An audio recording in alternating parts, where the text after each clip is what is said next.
2024년 8월 8일 목요일입니다. 히든풋볼 목요부. 오늘은 4명이서 시작해보도록 하겠습니다. 안녕하세요, 황대일입니다. 안녕하세요, 이스타존입니다. 안녕하세요, 박찬입니다. 안녕하세요, 장경훈입니다.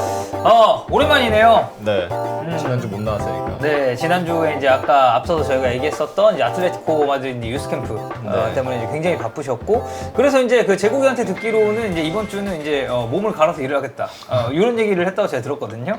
아, 네. 그 지난주만 지나면 제가 뭐든 하겠다고 했습니다. 네, 지난주 일정이 너무 많아서 네네. 이번 주는 이제 뭐 시키는 거 있으면 뭐든 다 하겠다. 근데 왜 바쁘잖아요? 해설도 하고 있고. 지난주는 오랜만에 진짜 코치만 했죠. 그러니까 뭐 아까 뭐 세미나도 그렇고 그다음에 저 홈리스 월드컵 하는 것도 발대식이랑 행사 막 있고 그래가지고 테니스도 치고. 네네. 네. 아니 지금 이 날씨에 테니스를 맨날 치러 가요. 그러니까 몸이 너무 좋아. 더위 먹을 것 아니 같은데. 몸이 왜 이렇게 좋아? 술 같은 것도 안 먹잖아. 술 가끔 먹죠. 와인 가끔 먹고. 그건 먹는 게 아닙니다. 네. 술은. 아니 그리고 식단을 그러니까 특별한 식단을 해? 약속이 없으면 고정된 식단이 있다고 하더라고요. 아, 그래요? 네, 집에서 이게 로테이션이 정해져 있어서 예를 들어서 뭐 오늘 같은 경우는 이제 가자미 2개에다가 밥에다가 가자미가 뭐야? 파프리카에다가 그 생선 가자미? 네, 흰살 생선. 네. 흰살 생선 있어서 이제 지방 거의 없는 거죠. 네. 그거 먹고 그다음에 뭐 방울토마토 있어서 먹고 그다음에 뭐 브로콜리 있으면 브로콜리 먹고 그다음에 뭐 아침에 일어나면 블루베리 20알 이렇게 세 가서 20알 먹고 막 이렇게 먹죠. 대단하지 되게 되게 뭐랄까 그 뭐라고 해야 되죠? 정제된 삶을. 그렇죠. 이제 자기 할 일 잘하는 거죠. 잘하고 있네요. 네. 네. 근데 이게 생각보다 하시다 보면은 그러니까 거의 뭐 습관 받는 게 2주라고 보통 얘기를 하잖아요. 2주 정도 하시다 보면은 안 하면 이상해져서 계속 또 하게 돼가지고. 근데 그거는 이제 그 이제 형 기준에서 그쵸. 생각이고, 네, 그런가요? 그러니까 저도 그렇고 주원 형도 마찬가지겠지만 이게 운동하면 식단 그 트라이를 안 해본 게 아니에요. 근데 맞아요. 이제 해도 안 되더라고. 나는 못 하겠더라고 식단을 진짜. 꼭 맛있는 거 한 번씩 먹고 싶고. 저는 이런 삶에 귀찮긴 대해서 하죠. 항상 동경하고 부러움은 있습니다. 몸이 건강해지고 사실 몸도 좋고 하기 때문에. 네. 근데 저는 안 되겠더라고. 네. 그리고 그 뭐랄까 일주일에 한 번씩 좀 취하는 한두 번씩 취하는 그거를 못 참겠어. 저는 일주일에 한 번씩 먹는 제 면을 또 너무 좋아하다 보니까 네. 면. 그러니까 막 짜장면이나 네. 라면 같은 거 저는 저 못 먹고는 버틸 수가 면은 없더라고요. 무슨 면을 제일 좋아하시나요? 저 진짜 안 가리고 다 줘요. 네. 쫄면은 조금 비선호하는 편이긴 한데 콩국수도 좋아하시나요? 환장하죠. 네, 공국 설탕인가요, 환장하죠. 소금인가요? 저는 설탕이죠. 전라도는 다 설탕이어서. 그래요? 아니 근데 소금 뿌리면 무슨 맛이 나요? 저는 소금 맛이 싫어해서 나죠. 안 먹습니다. 네. 그래요? 나도 네. 콩국수 굉장히 안 전문 먹어요. 것처럼 아니, 물어보시네. 저는 안 먹어요, 그냥. 저는 콩국수 별로 안 저는 좋아해서. 설탕 뿌려서 먹는지도 몰랐는데요. 네. 전 소금인 줄 알았어요. 다 들어가는 저는 게. 무조건 설탕인 줄 알았어요. 아, 그리고 그래요? 처음에 좀 소금 얘기를 들었을 때 좀 이상했어요. 에? 이거 달짝지근해야 맛있는 거 아닌가? 라는 그 느낌이 좀 있었어요. 소금 맛이 근데 난 소금이 더 나을 것 같은데 제가 설탕을 별로 안 좋아해서 그런지 몰라도. 네. 근데 저번에 저희가 이제 이마트 지금 하고 있잖아요. 이마트 마곡 트랜스퍼. 거기서 이제 설탕 소금 투표를 좀 해봤거든요. 네. 그 시청자들 대상으로. 네. 그때 꽤 많이 들어오셨었는데 소금 비율이 꽤 많더라고요. 네. 설탕을 대놓고 먹는 거에 대해서 요즘 많은 분들이 부담을 느낄 겁니다, 사실. 네. 아, 그래서 그런가? 그래서 그럴 수도 약간 있지. 그 뭐죠? 설탕 대체하는 거? 그 뭐라 하죠? 뭐 뭐 사카린. 아니 그거 말고 사카린 너무 인공감미라 말하는 옛날 거지. 거 아니에요? 사카린 그거 옛날 사카린 사태 약간 이런 거죠. 그 안 좋은 거 아니에요, 사카린? 네. 아니 뭐 아스파탐이나 뭐 이런 거 있잖아요. 이렇게 아스파탐이라고 하죠. 단맛 내는 거 여러 가지 스테비아? 있어요. 종류가 여러 가지 있어요. 스테비아. 그런 것도 맞아요, 있고 스테비아. 여러 가지 종류 있어 그거. 저런 스테비아. 게 그런 거에 들어가는 저런 거. 거 아니에요? 탄산음료에 들어가는 거 아니에요? 맞아요. 아. 요즘 제로 음료에 들어가는 거 저런 설탕 것들이 이제 대신. 다 들어가는 건데 설탕 대신 들어가는 건데 사카린 옛날에 사카린 죄송합니다. 제가 소주에 넣었던 거죠. 네. 제가 야인시대 생각했나 보네. 옛날 사람인가 보다. 옛날에 그 사카린 밀수해가지고 무슨 사건 나지 않았어요? 사카린 파동. 네, 있었죠. 사카린 네. 파동 있었죠. 밀수였는지 뭐였는지 그것 때문에 아무튼. 김도환이 국회에 똥 뿌리고. 네. 뭐 그런- 그때 시대 네, 얘기예요? 그 시대 얘기예요. 그럼 엄청 옛날이네. 제가 야인시대 생각을 너무 많이 했나 보네. 네. 네, 일주일에 그냥 3번 운동하는 걸로 만족하고 있습니다. 근데 3번? 원래 더 좀 빡세게 하지 않았었어요, 형? 최소 3번을 하려고 하는 거죠. 아, 근데 최소 되게 세 번. 요새 스토리 올리시는 거 보니까 되게 주기적으로 열심히 네, 주기적으로 하시는 것 하고 같아요. 있습니다. 이게 땀이 완전히 이렇게 네. 흥건해지셔서 사진을 올리시던데요, 보니까. 아, 좀 나아가고 있는데 같이 와이프랑 같이 살살 한번 해보려고. 네, 좋습니다. 생각 중입니다. 네. 자, 이제 축구 얘기 조금 시작을 해보면요. 오프닝 토크니까 간단하게 들어가겠습니다. 로드릴러 모라타 UEFA 징계 확정이 됐어요. 앞서서 저희가 한번 지브롤터 이제 역사나 이런 거 관련해가지고 쭉 다룬 적이 있었는데, 유로 2024 우승 축하 행사장에서 지브롤터는 스페인이다라는 발언을 했었던 로드릴러 모라타가 UEFA 징계. 결론적으로는 UEFA 주간 대표팀 경기 1회 출전 정지가 됐습니다. 그리고 뭐 항목을 보면 뭐 일반 행동 원칙을 준수하지 않고 예의에 관한 행동 규칙을 위반, 그리고 스포츠 행사를 비스포츠적 성격의 표현으로 이용했으며 축구, 스포츠, 특히 UEFA의 명예를 훼손했다라는 항목이 적용이 됐다고 합니다. 근데 이 뭐 팬들 반응도 그렇고 그렇지만 이거 한 경기 출전 정지는 이게 스포츠의 그러니까 그 외부적인 걸 끌고 온 거, 그리고 이제 영토에 관련된 그런 분쟁이잖아요, 이게. 근데 그거 얘기한 거 치고 조금 적지 않나라는 의견도 좀 있긴 하더라고요. 좀 어떻게 생각하시나요? 근데 저는 애초에 이 정도 생각했어요. 딱 한 경기 나올 한 것이다. 경기 정도. 이거를 뭐 그렇다고 몇 개월 주고 이러면 그럼 스페인 쪽은 가만히 있겠어요, 이거를? 그 이제 그 발언에 야, 대해서 아무리 그게 정치적 발언이라고 하더라도 야, 기본적으로는 발언의 자유가 있는 거 아니야? 이렇게 나올 거 아니야, 그러면. 아. 야, 그걸 가지고 무슨 몇 개월 중징계를 때린다고? 그럼 아마 그렇게 나왔을 거예요. 한 경기 정도. 저는 뭐 이 정도 그래, 한 경기. 네. 반성 좀 했어. 그냥 다음 그 대신에 이 두 선수가 그냥 이런 거에 대해서 나 말 좀 해야겠다. 그냥 그 생각만 했으면 좋겠어요. 네. 장코치님은 뭐 비슷하신가요? 의견은? 저도 뭐 한두 경기? 저는 한 두 경기 주지 않을까 생각했는데, 근데 이게 그게 큰 것 같아요. 저는 솔직히 이게 행사잖아요. 이게 그래서 뭐 경기 중계되고 있는데 뭐 막 마이크 잡고 막 발언한 건 아니고, 사실 이게 그러니까 물론 외부지, 뭐, 외부 물론 행사. 물론 영상이 뭐 남고 요새는 하기는 하지만 그래도 어차피 그냥 사실은 그 현장에 있는 사람들의 과의 교류였다 보니까 그런 것도 좀 가만히 되지 않았나. 그러니까 뭐 공식적인 네. 방송 노출된 자리가 네. 또 아니어가지고. 그래서 뭐 공영방송에서 뭐 가가지고 뭐 한국어치 뭐 KBS에서 나가가지고 뭐 인터뷰하는데 그렇게 갑자기 얘기한 건 아니니까. 뭐 지브롤터는 스페인 땅이다 이렇게 한 게 네, 아니니까. 네. 자, 그리고 약간 뭐 어찌 보면 요거랑 좀 비슷하다고 볼 수도 있는, 이 런던 올림픽 당시에 그 독도는 우리 땅이라는 피켓을 들었었던 박종우 선수의 경우가 이제 처벌비가 좀 더 강했습니다. 당시 이제 피파 상벌위가 박종우의 세레모니가 사전에 계획되지 않은 우발적 행동이지만 비신사적인 행위를 금지한 피파 징계 규정 57조, 그리고 런던 올림픽 대회 규정 18조 4항 위반으로 A매치 2경기 출전 정지, 그리고 벌금 3,500 스위스 프랑의 징계를 내렸다고 합니다. 이 케이스에는 뭐 아무래도 그라운드 안에서 이제 이게 다이렉트로 했기 때문에 징계 수위가 조금 더 세다고 봐야겠죠? 징계를 내린 주체가 다르잖아요. 피파. 이건 피파고 여기는 UEFA고 징계를 내린 주체가 다르고, 그다음에 그건 경기장 안에서 일어난 일이고 이건 밖에서 일어난 일이고. 그래서 저는 뭐 그렇다고 봐요. 이 정도는 괜찮다. 아니 괜찮다가 아니라 그냥 그렇다고 본다고요. 제가 한국 사람의 입장에서 야, 이 행동이 잘못됐어 이렇게 말하는 건 그건 말이 안 되는 거거든요. 그건 말이 안 돼요. 근데 그건 말이 독일인은 안 잘못됐다고 되는데. 생각하나요? 뭐요? 뭐가요? 지금 독도 지금 박정우의 행동이 잘못되지 않았죠. 약간 머뭇한 것 같은데. 아니, 잘못되지 않았죠. 네. 약간 머뭇한 것 같은데. 근데 사실 나는 이거에 대해서 뭐 이제 뭔가 제재? 어쨌든 하지 말아라고 하는 건 어느 정도 이해는 되는데 사실 독도 같은 경우에는 사실 아니 너무 우리 입장에서 너무 어이가 없죠. 네, 우리 입장에서는 그냥 뭐 부산이 우리 땅이다라고 한 거랑 마찬가지인데. 똑같은 거지. 네, 이렇게 한 건데 이제 남들이 보기에는 그게 이제 분쟁이라고 볼 수 있으니까 이게 분쟁거리가 되는 것도 우리는 기분이 나쁘잖아요, 사실. 그쵸. 그런 부분들이 기분 나쁜 건데. 이게 그리고 그때 한일전 끝나고 한 거죠. 맞아요. 한일전 끝나고. 3-4위전 하고 한 거였어요.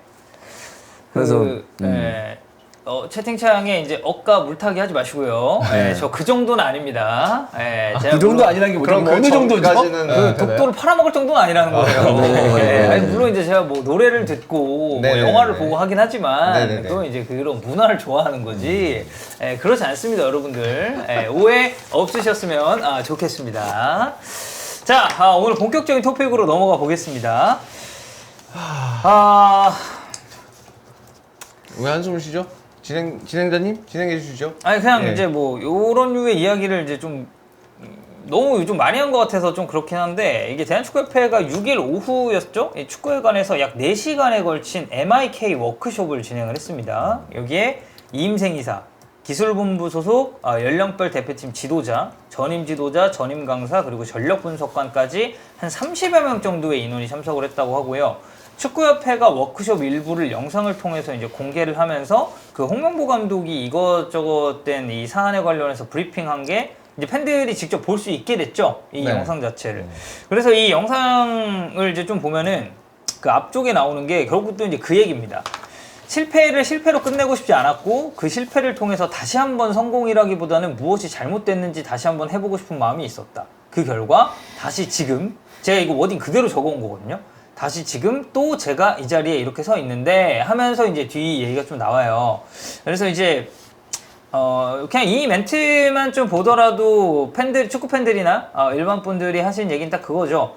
그러니까 결국에는 그 사람들이 이야기했었던 이 본인의 명예 회복, 이 부분이 대표팀 감독을 수락하는 데 있어서 가장 큰 영향을 끼치지 않았나, 라는 좀 생각이 들고, 뭐 이 멘트만 놓고 보더라도 본인이 약간 이제 희생자이자 좀 순교자적인 마인드는 좀 여전히 있는 것 같다라는 생각을 저는 좀 했거든요. 근데 이분은 사람들이 홍명보 감독의 선임한 거에 대해서 비판하는 이유가 내가 감독이 돼서 그 부분이 본인이 계속 안 한다고 얘기를 하다가 말을 바꿔서 그런 건데 거기다가 본인이 직접 지원한 것도 아니고 차라리 지원해서 선임됐으면 지금처럼 욕 안 먹었을걸요? 그러니까 뭐, 본인이 스스로 저 감독 할게요! 이래가지고 지원해서 됐으면 이 정도까지 욕 안 먹었을 거예요.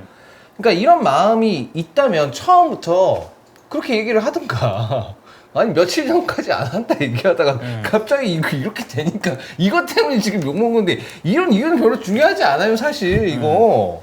아니 그 실패를 뭐 회복하고 싶으면 당연히 한번 이제 뭐 실패했던 사람으로서 내가 그거를 다 만회하고 싶은 마음이 있는 건 사람이라면 당연히 갖고 있는 거죠. 명예회복에 대한 부분은 그건 당연히 갖고 있는 거야. 그거 마음이 있다고 해서 뭐라 그러는 게 아니라니까요 그게. 그래서 이런 워딩에 대해서도 계속 얘기가 나오고 있는데 뭐 계속 이런 얘기를 하는 거 보면은 사실 그 마인드는 좀 여전한 것 같다. 아니 이게 그러니까 지금 그냥 워딩 쳐놓으신 것만 봐도 뭐라 그러지? 그러니까 약간 굉장히 오랜 시간 동안 나의 수건 사업이었다 약간 이거 이 얘기잖아요. 그러니까 좀 모르겠습니다. 그러니까 뭐가 진짜 이렇게 갑자기 확 180도 마인드가 바뀌신 건지 아무튼 좀 괴리감이 너무 심하죠. 그래서 이제 홍명보 감독이 이제 그 본인이 이제 몸담았었던 울산 HD 그 시절의 영상을 좀 활용해서 설명을 했는데 거기서 이제 이런 얘기를 했습니다. 이렇게 상대를 3분의 1 지역에 몰아놓고 축구하는 것의 단점도 있다. 상대는 웅크리고 있고 공간은 없으니 우리가 U자형 플레이를 하게 된다. 울산이 1년에 5번 정도 지는 팀인데 U자형 플레이가 자주 나오면 약팀에게 지게 되더라 라는 이야기를 했습니다. 그 이제 어쨌든 K리그를 우리가 다 또 팔로우를 하고 있으니까 홍명보 감독의 울산 HD가 겪었었던 대표적인 그 문제점이라고 할 수 있는 게 이런 U자 빌드업을 한 끝에 결국에는 상대 공략을 못하고 좀 역으로 맞는 경우가 좀 있었잖아요. 근데 저는 홍명보 감독의 울산이 우승은 했지만 사실 우승하는 과정 속에서 되게 이제 센세이션한 뭔가 좀 그러니까 K리그를 주도하는 전술적인 어떤 스페셜함을 가지고 우승했다고 저는 생각을 하지 않거든요. 그냥 안정적인 선택을 했고 그 안에서 그거를 이제 전술을 안정적으로 수행할 수 있는 뛰어난 선수들이 있었고 그 선수들의 개개인을 바탕으로 굉장히 뭔가 좀 뛰어난 전술을 쓰지 않아도 우리가 알고 있는 그냥 뭐 노멀하다는 게 좀 나쁘다는 건 아닙니다. 알고 있는 그런 전술을 써도 상대를 좀 제압할 수 있는 경기들이 연속적으로 했으니까 우승을 할 수 있었다라는 거거든요. 그래서 저는 울산 현대의 문제점이 이거다 저거다라고는 쉽게 얘기할 수는 없고 그냥 문제점이라고 하는 것은 리드하지 못했다. 그러니까 그 스코어를 리드한 게 아니고 K리그 자체를 선도하지 못했다. 축구적으로. 저는 그렇게 생각을 합니다. 네. 찬우 형은 좀 어떠신가요? 저는 이분 말에 어폐가 있는 게 울산이 1년에 5번 지는 팀인데 U자형 플레이가 자주 나오면 약팀에게 지게 되더라. U자형 플레이가 안 나온 경기가 있나요? 그것도 대묻고 맞는 싶습니다. 말이죠. 예. 그렇게 했음에도 불구하고 이긴 거지. 그렇게 플레이를 했음에도 불구하고 이긴 거고 K리그의 여러 팀들 중에서 중앙을 잘 활용하는 감독이 있고 그렇지 못한 감독이 있습니다. 홍명보 감독은 중앙을 잘 활용하지 못하는 감독이에요. 그러니까 U자형이 계속 나오는 거예요. 어쩔 수 없이 측면 갔다 중앙 갔다 다시 그럼에도 갔다가. 불구하고 한 몇 년 전에 이제 홍명보 감독은 어쨌든 간에 선수들한테 강한 동기부여를 주고 그 선수들이 어쨌든 낼 수 있는 거의 최대한을 뽑아내서 그래서 이제 좋은 성적을 거뒀고 특히 중요한 매치에서 이제 기존에는 항상 좀 미끄러지는 게 울산이었다면 네. 그걸 이제 극복할 수 있는 걸 만든 건 맞죠. 그렇게 해서 이제 우승을 한 거고 대신에 뭐 아첸 같은 데 나가면 조호로한테 몇 번 줬어? 그러네. 예. 맨날 조호로만 만나면 줘. 그 약간 막 네. 천적 느낌까지 좀 있었어 그때. 그러니까, 예. 예. 그러니까 그러니까 본인도 어쨌든 간에 알고는 있어요, 문제가. 근데 이제 울산의 마지막에 나오는 그 시점까지 결국 이 문제를 해결은 못 했잖아요. 그쵸. 해결은 못 했고, 뭐 그 와중에 몇몇 선수들이 이제 아마 이제 지금 영입된 뭐 정영 선수나 이런 선수들은 홍명보 감독이 있을 때 아마 이게 당연히 이제 영입하는 게 결정이 됐겠지만, 근데 그 선수들이 들어왔으면 그럼 해결이 됐을 것인가? 를 생각하면 그것도 약간 갸우뚱하단 말이죠. 좀 애매한 예. 느낌이 좀 있죠. 근데 확실히 그 주원이 형이 얘기한 것처럼 그 K리그판을 선도했다라는 느낌 아까 말했잖아요.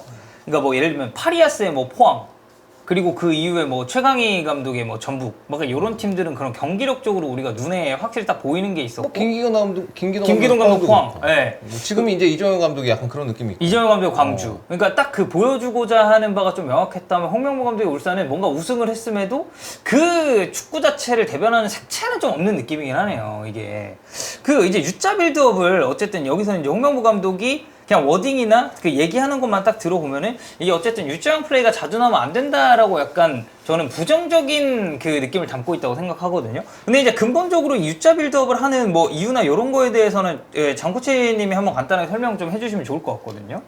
근데 저는 그걸 뭐 유자 빌드업 얘기도 하겠지만 이게 이 워딩을 봤을 때 저는 솔직히 의아스러운 게 뭐냐면은 그냥 한번 생각해 보세요. 그냥 이 문장을 우리가 전후 사정, 그러니까 이 배경 없고 그냥 누가 이 얘기를 했는지도 모르고 그냥 이 문장을 이렇게 한번 읽어본다고 생각을 해보세요. 마치 제3자가 울산과 전혀 관계없는 제3자가 그러니까 심도 있는 분석을 한 게 아니고 그냥 이렇게 경기를 팬이어서 약간 경기를 보다 보니까 야 근데 보니까 3분의 1로 몰아 넣었을 때 U자로 이렇게 하다 보니까 한 5-6번 지던데?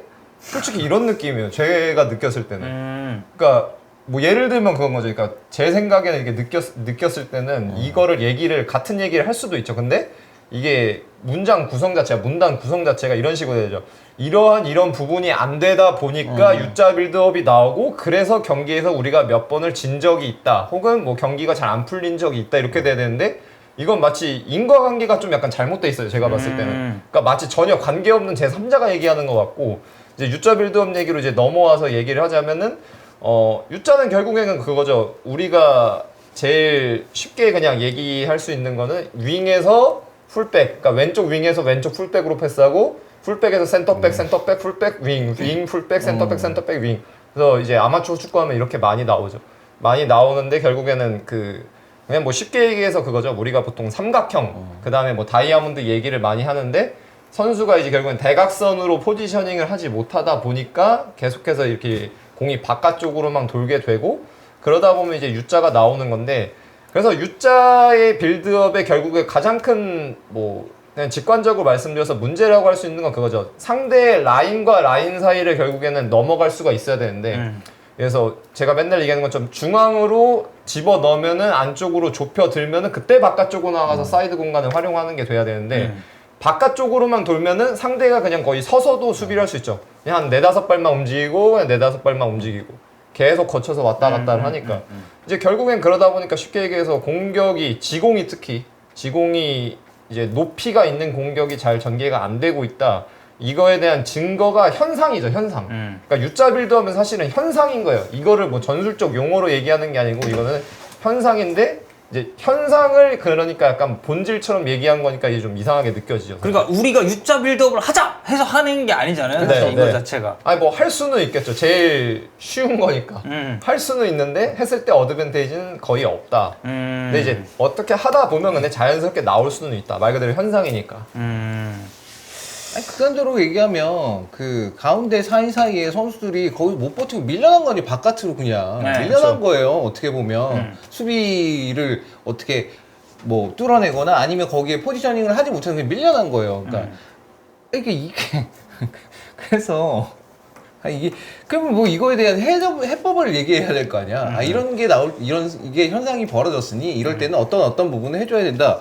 그게 감독이 하는 일 아닙니까? 그렇죠. 그러니까 이게 저희가 영상이 전체 공개가 되지 않아서 이 뒤에 뭐 그런 부분에 대한 해법을 뭐 제시를 했을 수도 있어요. 근데 이제 이 워딩 자체만 딱 놓고 봤을 때는 장코치님이 얘기한 것처럼 그냥 좀 제3자가 뭐 좀 서술한 듯한 그런 느낌이 좀 있었고. 아니 근데 이거 영상을 그냥 이거 스케치 영상만 보내지 이거 중간에 딱 잘라서 이렇게 보내면은 딴 거 뭐였는지 모르니까 욕먹기 딱 좋잖아요. 아 그러니까. 네, 그럼 이렇게 보낼 거면 스케치 이런 거 했습니다라고 하든가.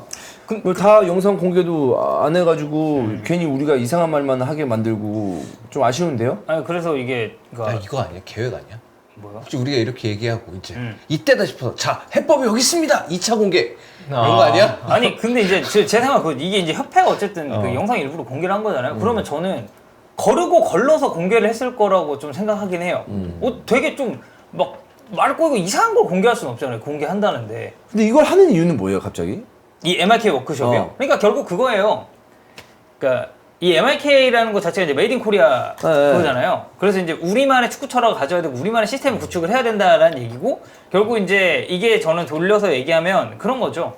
그러니까 A 대표팀이 하는 축구를 연령별 대표팀도 같이 하고 이렇게 좀 체계적인 걸 만들어 가야 이제 우리만의 방식으로 구축을 해놔야 이게 좀 지속성이 있다라는 얘기 같은데 그러기 위해서 그런 걸 공유하려고 보면 여기 보니까 연령별 대표팀 지도자들이 그래서 온 거고 그리고 전임 지도자가 그래서 온 거고 전임 강사, 전력 분석관 그러니까 이런 분들이 와가지고 우리가 이제 다 같이 하나의 목표를 잡고 같이 나아갑시다라는 취지에서 저는 이 MIK 워크숍을 하지 않았나 라고 생각해요. 그래서 저는 이 워크숍 한 거 자체에 대해서는 진작부터 이미 됐어야 되는 그런 프로그램이 아닌가 싶긴 해서. 그렇죠. 그리고 이런 걸 한다면 당연히 국가대표팀 감독이 오는 게 어떻게 보면 당연한 거기도 하고 네. 상황이 이래서 그렇지. 근데 뭐 이제 해외 쪽 뭐 대표팀이나 클럽팀에서도 약간 이런 류의 워크숍들은 많죠. 그러니까 뭐 서로 이렇게 토론하고 의견 공유하고 이런 느낌의. 그러니까 워크숍이라는 게 이렇게 뭔가 대외적으로 공개되고 할 게 아니고 당연히 이루어지는 거죠, 사실은 따지고 보면. 왜냐면 예를 들어서 지금 스페인이 또 올림픽도 잘하고 있잖아요. 네. 지금 결승 남았나요? 결승. 네, 네. 결승 갔는데 산티데니아 감독이랑 이제 델라푸엔테 같은 경우에는 막 경기도 같이 보러 다니고 이게 지난 시즌에도 보면은 그 경기장에 라리가 중요하다면 경기장에 되게 둘이 같이 있어요. 근데 뭐 이거는 뭐 좀 옛날의 얘기긴 하지만 한국 같은 경우 항상 그게 이슈잖아요. 뭐 올림픽이 뭐 선수를 뭐 A 대표팀한테 뭐 내줘서 뭐 전력에 마이너스가 됐다. 근데 그냥 포커스는 당연히 A 대표팀이 무조건 맞는 거고 프로팀이면은 프로팀도 그렇잖아요. 1군 A팀이 맞는 거고 그다음에 뭐 B팀이나 뭐 이제 밑에 하위팀 같은 경우 항상 거기에 포커스가 맞춰져 있는 건데 근데 그러다 보니까 솔직히 협업 관점에서 보면은 그냥 자연스럽게 되는 거죠. 막 이렇게 막 물론 뭐 대외적으로 이렇게 워크숍을 할 때도 있긴 하겠지만 사실은 막 이렇게 뭐 어쨌든 안 하는 것보다 하는 게 좋다고 보긴 하는데 이렇게 막 이렇게 막 할 그런 거는 좀 아니라고 좀 네, 생각은 합니다. 네. 그래서 이제 그 다음 워딩들이나 이런 거를 좀 봐도 저는 좀 비슷한 느낌이긴 했어요. 뭐 그 19세 이하 전지훈련 가서 뭐 잠깐 봤는데 뭐 우리 수비하다 끊어서 공격으로 올라가니까 뭐 밖에서 코치들이 계속 프레스를 하라고 하더라. 아주 좋은 코칭이다. 그러니까 근데 이거 무슨 말이에요? 아니 그래서 내가 그래서 궁금한 그러니까 우리가 수비하다가 끊어서 공격으로 올라가니까 밖에서 코치들이 계속 프레스를 하라고 했다. 그러니까 결국 이제 압박을 하라고 했다 그 의미인데. 이거 그 얘기 아니야? 라인 끌어올리라고? 이렇게 그거를 프레스. 그러니까 저도 그래서 뭐 올리라고 얘기를 하는 그 건지. 얘기 한 거 아니야? 근데 이게 보통 프레스라고 하면 이제 압박 공 없을 때 압박을 얘기하는 거라서 이게 이건 맥락상 근데 그거 같아. 라인 끌어올려라 네. 그 얘기인 거 같아. 그러니까 컴팩트하게 붙여라 이렇게 하는 것 같은데. 네. 그리고 그 뒷거를 좀 보면 이제 중앙 수비수가 그래서 중요하고 수비수니까 공격 가담하면 힘들 수 있지만 그렇다고 수비수가 쉬고 있으면 이제 갭이 생긴다. 그러니까 이 갭은 결국 이제 미드필더랑 수비수 사이의 갭을 얘기를 하는 것 같아요. 얘긴데. 네. 그래서 상대한테 공을 빼앗기면 재차 뭐 계속 수비만 하고 미드필더는 이미 수비에 가담을 할 수가 없기 때문에 그 앞쪽 갭에서 이제 위험한 상황이 발생을 한다라고 이제 홍명보 감독이 얘기를 좀 한 것 같고 그 이후에 뭐 이제 하프 스페이스 관련된 이런 코멘트도 있어요. 그래서 뭐 이제 공격을 진행할 때 그 하프 스페이스로 누가 들어가야 되냐 그게 윙일 수도 있고 뭐 스트라이커일 수도 있는데 꼭 그럴 필요는 없고 필요에 따라서는 뭐 풀백 미드필더도 들어갈 수 있다. 근데 그거는 이제 선수 각자의 이제 상황 판단에 따라서 맡긴다라는 얘기를 하면서 궁극적으로는 이제 상대 배우 쪽에서 공이 돌고 이 수비 라인을 깨기 위해서는 사이드로 갔다가 다시 반대로 가서 그리고 또 다시 돌아오는 방법밖에 없다고 생각한다라고 하면서 이제 본인이 생각하고 있는 그런 축구 모델에 대해서 홍명보 감독이 이번 MIK 워크숍에서는 좀 브리핑을 하지 않았나 라고 생각을 합니다. 네. 뭐 이거 두 개 다 그냥 되게 일반적인 얘기죠. 일반적인 얘기, 뭐 특별할 건 없고. 근데 이제 홍명보의 지금 그 홍명보 감독의 또 협회의 움직임이 계속 주목이 되고 있으니까 이건 사실 별거 아닌 모임일 수도 있는데 우리가 또 예민하게 얘기하는 걸 수도 있고 또 앞뒤 잘라서 우리가 좀 볼 수밖에 없기 때문에 뭐 이해가 안 되는 부분도 있지 않을까라는 생각을 가지는데 이거 하는 게 맞는지 잘 모르겠습니다, 저는. 네. 그러니까 뭐 이제 뭐 팬들 중에 얘기하는 거는 이제 그 코치 선임과 관련해서 조금 더 이제 빠르게 움직여야 되는 게 아니냐라는 얘기 하시는 분들도 있고. 네. 코치 선임뿐만 아니라 뭐 만약에 어쨌든 홍명보 감독으로 쭉 가게 된다면은 대한민국 대표팀을 위해서 어떤 식으로든 빨리 이제 그 구상 뭐 코치 스텝을 구상한 다음에 왜냐면 지금 우리 8개월 날려 먹었잖아요. 잠깐만. 감독 코치 없이. 언제 뽑을 거야? 그러니까. 진짜. 아니 코치 언제 뽑을 거야? 8개월 날려 먹었으니까 다음 달이면 해야 돼 이제 경기. 네, 맞아요. 진짜 지금 8월이죠. 9월 몇째 둘째 주였나가 A매치 기간인가 그렇더라고요. 네, 지금 코치진들 어쨌든 구상해가지고 뭐 외국인 코치를 하든 안 하든 국내 코치든 뭐든 이제 그 팀을 만들어가지고 이제 선수 봐야 되고 선수 그래. 이제 걸러야 되고 이렇게 하는 작업을 해야 되지 않을까라는 생각인데. 이번 주말부터 다시 리그 시작하는데 선수들 보고 봐야 될 거 아니야. 네, 그러니까 미리 체크도 하고 해야 되지 않을까라는 생각인데 뭐 잘 모르겠습니다. 네. 아니 그래서 저는 그러니까 이 홍명보 감독의 그런 브리핑 영상화된 거에 대해서 오늘 얘기를 하고 왜 가져왔냐면 일단은 첫 번째 그 풀 영상이 일단 좀 궁금해요. 그러니까 그 전체적인 워크숍 어떤 어떻게 얘기를 진행이 됐는지. 왜냐면 아까 주원 형이나 찬호 형이 얘기한 것처럼 여기만 똑 띄어서 얘기하니까 되게 오해하기 좋은 그냥 뭐 또 이상한 거 했네 이 생각이 들까봐. 근데 이 MIK 워크숍 자체는 저는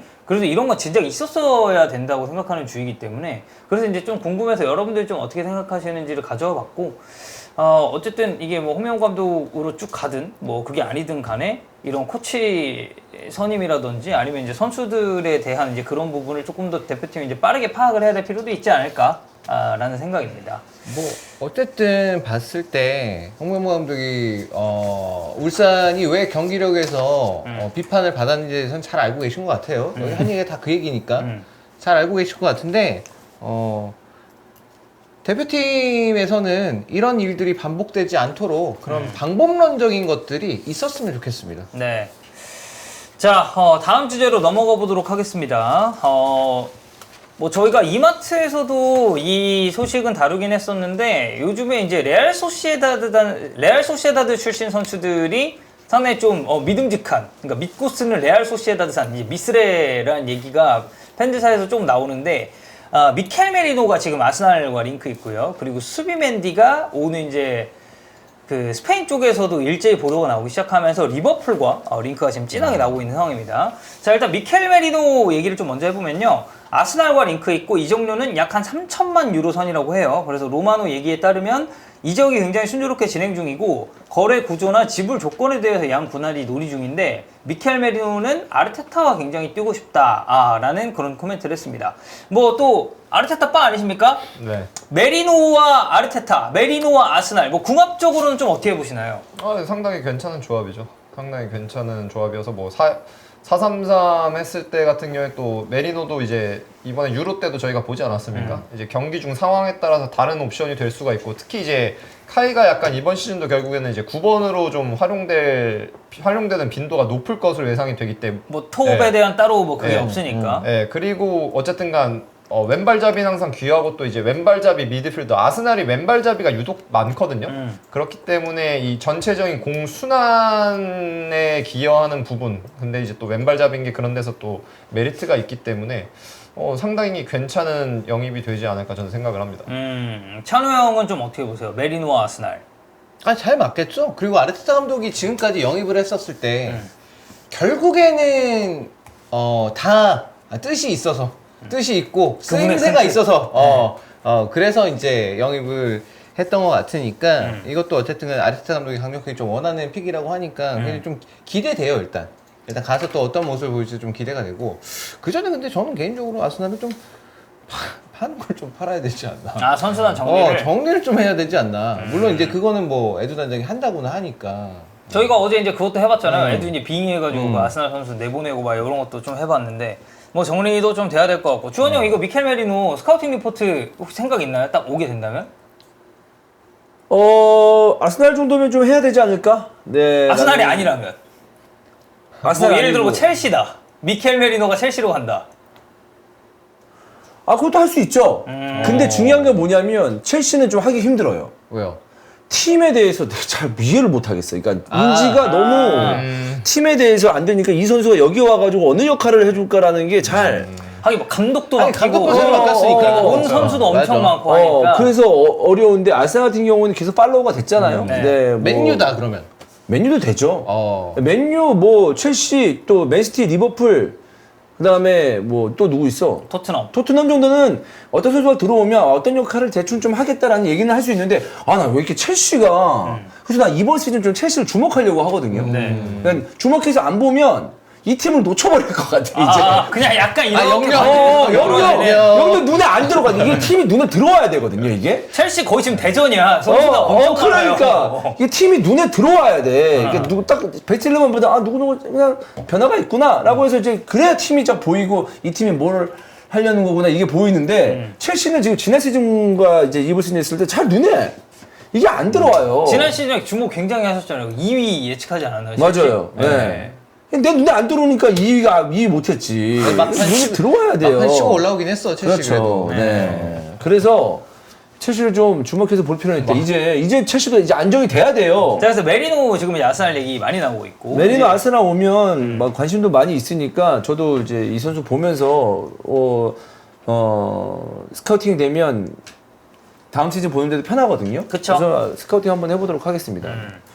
그 이제 메리노라는 딱 선수만 놓고 봤을 때는 좀 어떻게 평가하세요? 아무래도 이쪽도 관심 많으시니까. 근데 어쨌든간 뉴캐슬에서 또 꽤 뛰었었잖아요. 근데 사실 뉴캐슬 때는 그렇게 네. 좋지 못했으니. 근데 저는 그게 경험이 또 크다고 생각해요. 왜냐면 그때가 20대 초반 때니까 그리고 이 선수가 아마 군대스도 있었어서 일단 스페인 선수인데 독일 갔다가 뭐 잉글랜드 갔다가 한 경우 자체가 사실 드물잖아요. 네. 보통 이제 라리가에서 뭐 쭉 네. 뛰거나 뭐 이제 그런 경우가 있으니까. 네, 이렇게 드무니까 일단 그런 경험이 있고 그게 그러니까 우리가 실패라는 거를 얘기를 하는 게 사실은 그거잖아요. 그러니까 기점을 잡아놓는 거잖아요. 딱 이 시점으로 봤을 때 얘가 예를 들어서 보통은 우리가 선수가 실패했다는 게 얘가 이 팀에 합류를 했는데 뭔가 우리가 기대했던 것만큼의 뭐 스탯이 됐든지 아니면 뭐 경기력이 됐든지 그런 걸 뭔가 삼지 못했을 땐 나간 걸 기점으로 해서 아 얘는 실패다라고 얘기를 하는 건데 네. 근데 사실 축구가 아니더라도 이제 다른 것도 보면 뭐 예를 들어서 일반적인 사업도 그렇잖아요. 사업을 했을 때 내가 그래서 뭐 흔히 하는 얘기가 한번 말아먹었어요. 근데 그 경험이 돼서 그 다음 사업에서 대성을 했다면은 그게 실패라고 볼 수 있냐는 거죠. 그러니까 결국에는 이제 그런 것들을 봤을 때 선수 커리어가 끝나는 시점으로 봤을 때는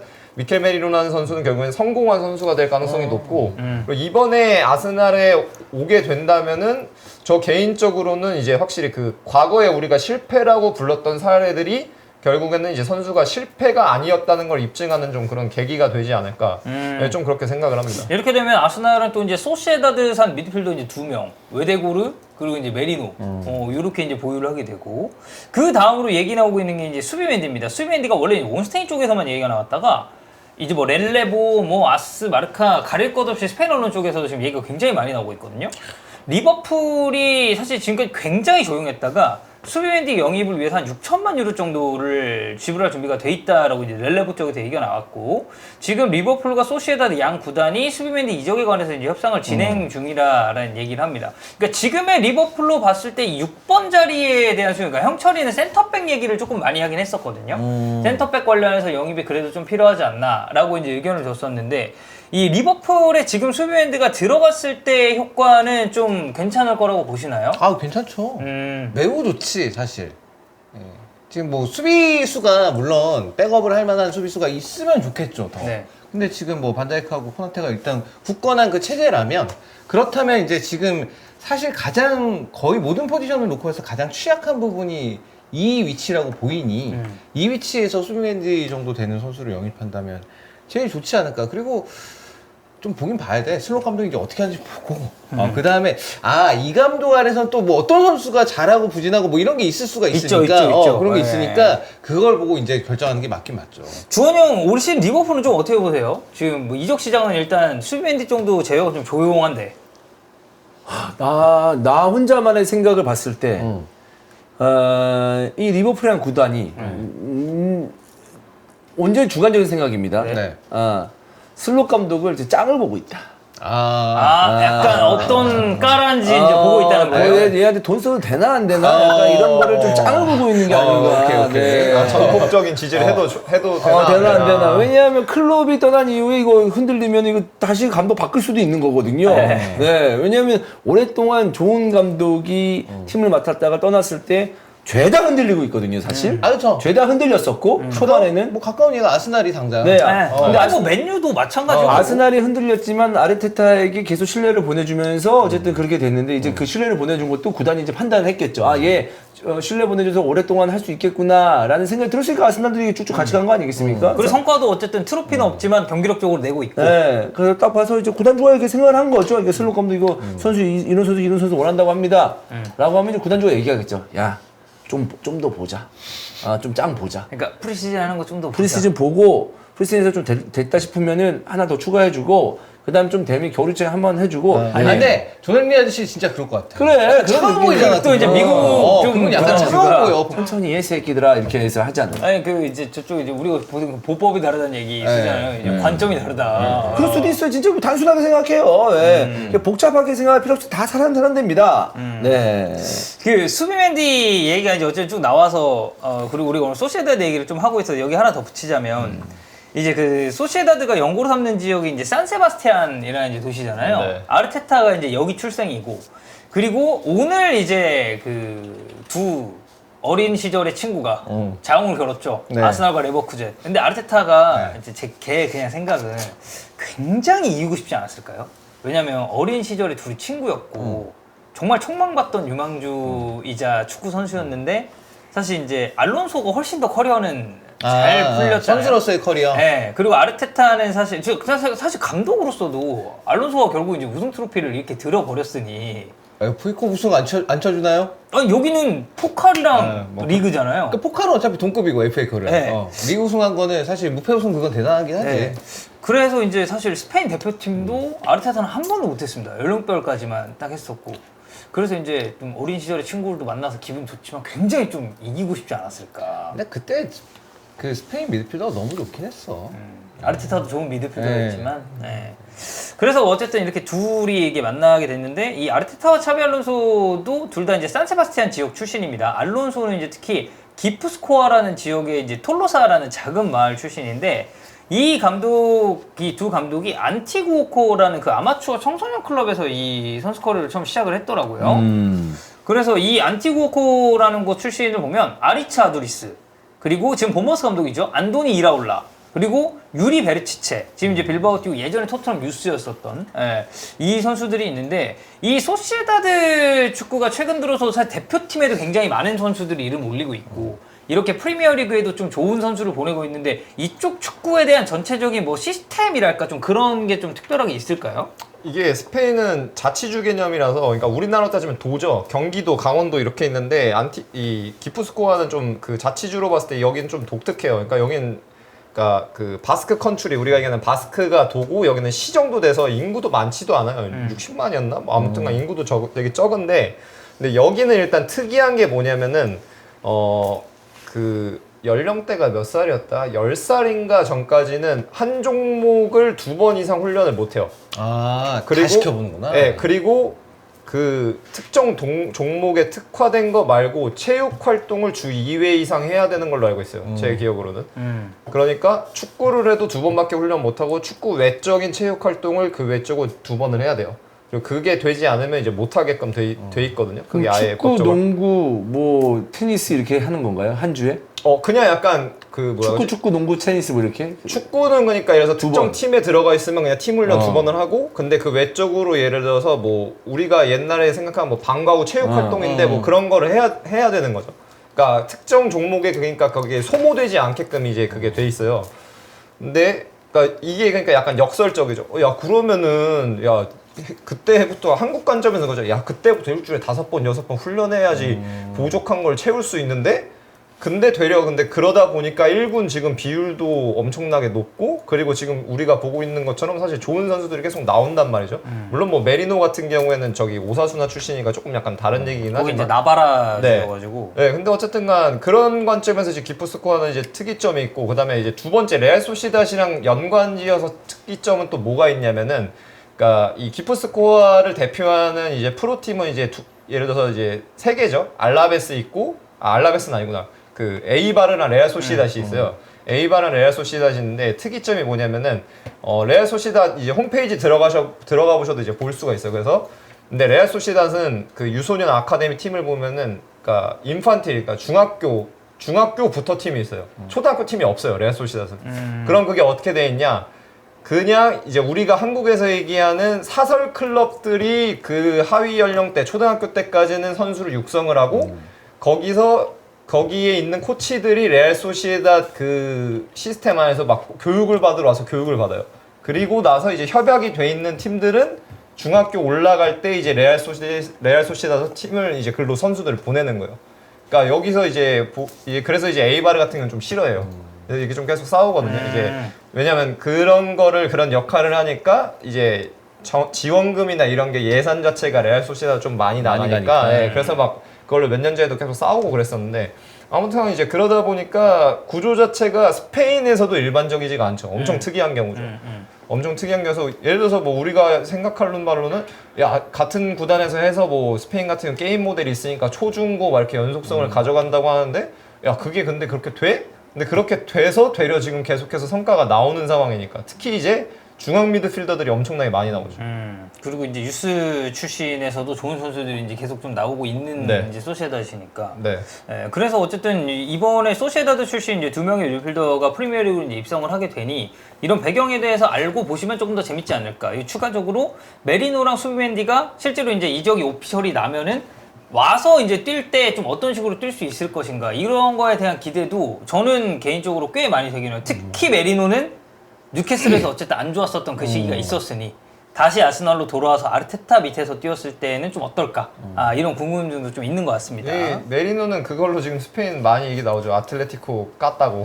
아틀레티코 마드리드 3천만 유로 똑같이 했는데 이제 아스날 가려고 해서 그게 좀 많이 이슈가 되고 있죠. 아틀레티코 왜 이렇게 요즘에 좀 약간 거절의 아이콘까지는 아닌데 네. 도부비크도 약간 있고. 조금 뭐 도부비크도 어쨌든 로마 갔으니까. 로마 갔잖아. 네. 자기가 싫다고. 근데 뭐 그렇게 해도 사실 아틀레티코가 지금 영입을 되게 공격적으로 많이 잘하고 있어가지고 예.